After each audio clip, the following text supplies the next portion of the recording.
Advertencia. Este contenido puede resultar desagradable o perturbador para algunas audiencias. Expresos de Reddit. ¿Qué fue lo más aterrador que vieron mientras estaban dentro? Estuve un par de años cuando era más joven y tonto.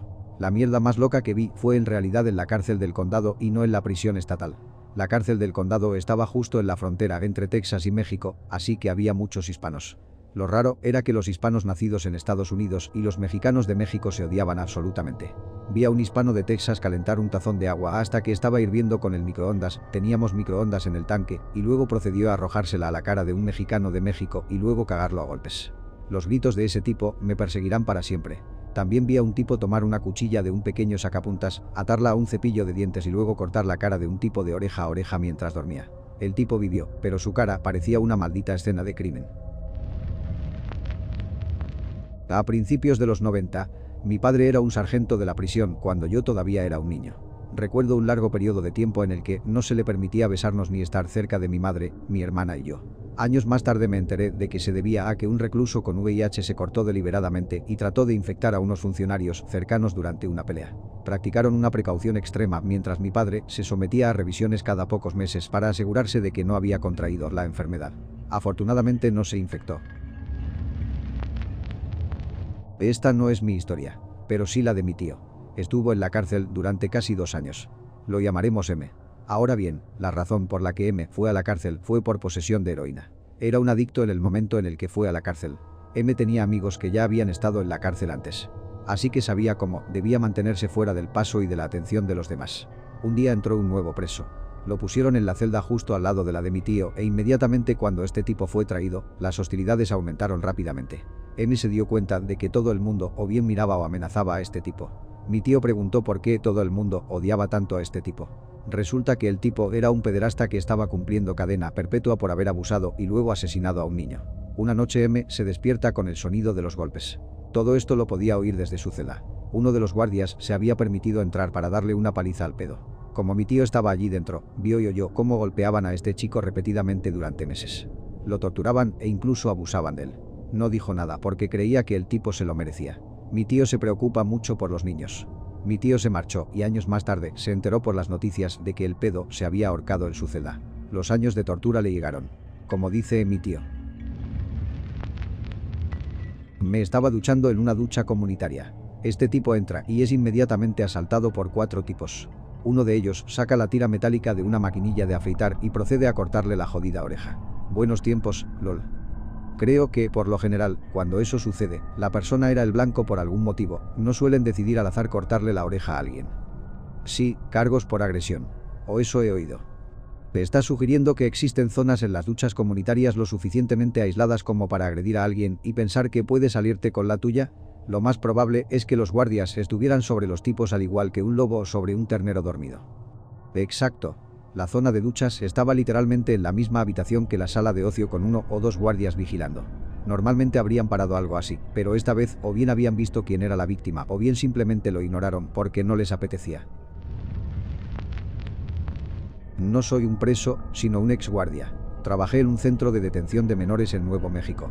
Lo más aterrador que vi fue a un niño de 9 años, fichado por asesinar a sus padres. No había nada allí.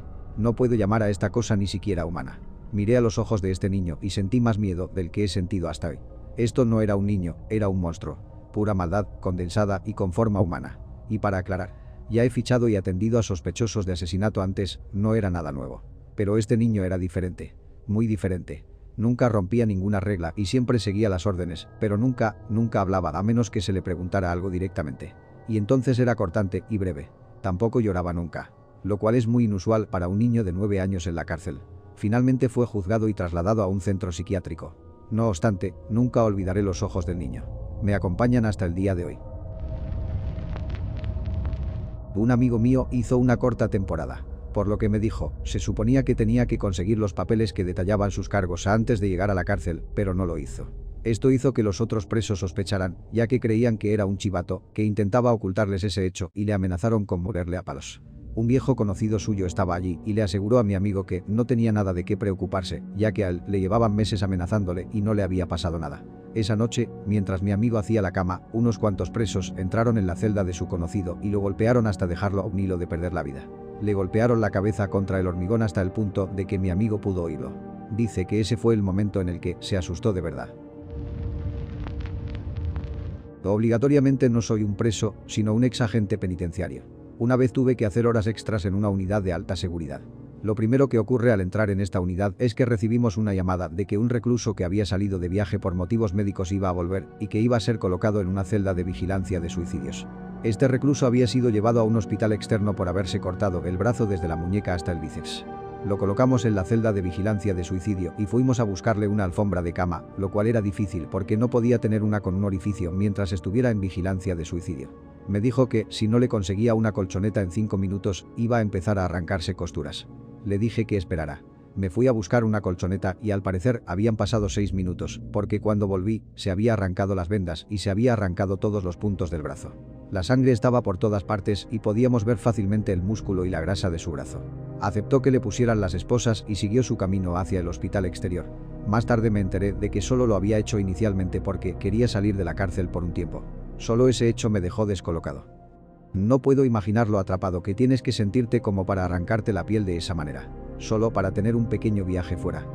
Fue duro, sinceramente por eso dejé el trabajo. Demasiada tristeza entre los reclusos y los guardias.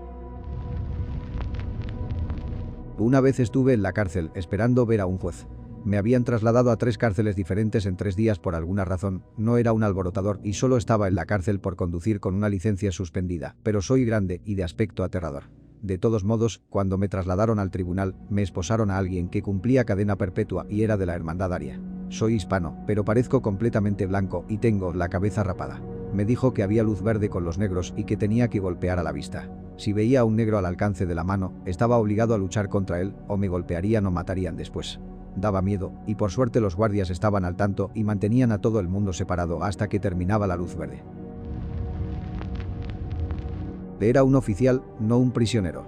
Lo peor que vi fue a un tipo con los brazos y las piernas sujetados por la hermandad aria en la zona común. Se chivó del jefe de la célula por algo insignificante.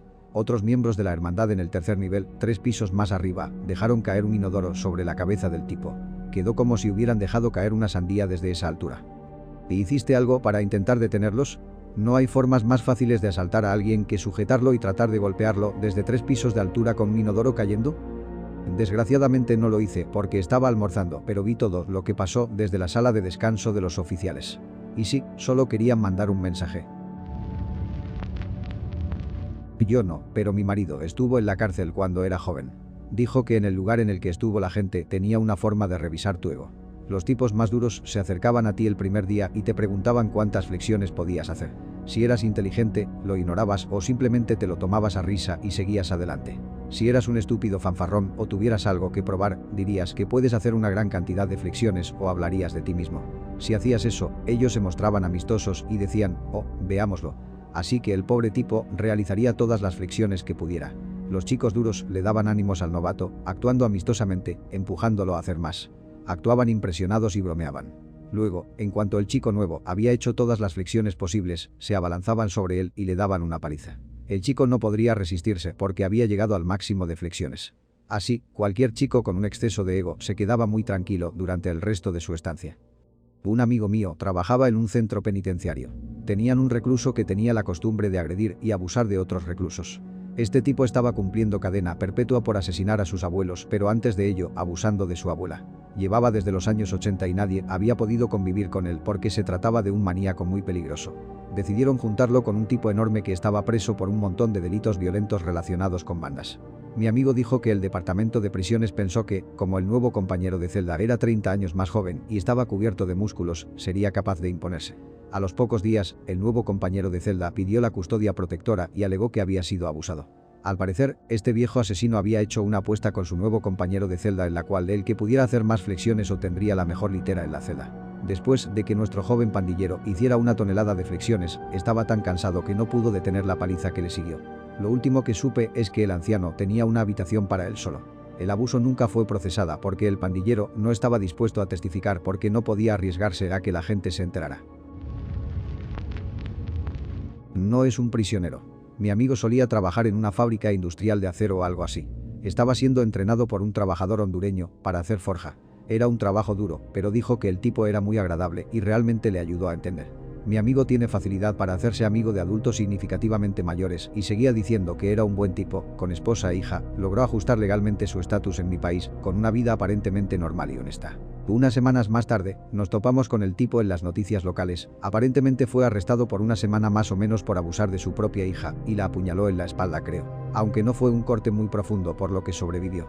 Ese mismo amigo trabajó para la policía durante un tiempo, no como oficial, me dijo que en la prisión tenían este castigo en el que, si cometes un crimen violento, los reclusos te harían ese crimen 50 veces. Había sido apuñalado 50 veces en la espalda y abusado más de 50 veces. En el periódico se podía distinguir que su camisa estaba cubierta de sangre y sus pantalones de sangre y heces. Oh Dios, recuerdo haber visto esta historia por todas partes hace un tiempo. Una historia desgarradora para todos los involucrados, especialmente la hija. Espero que el padre se pudra en la cárcel.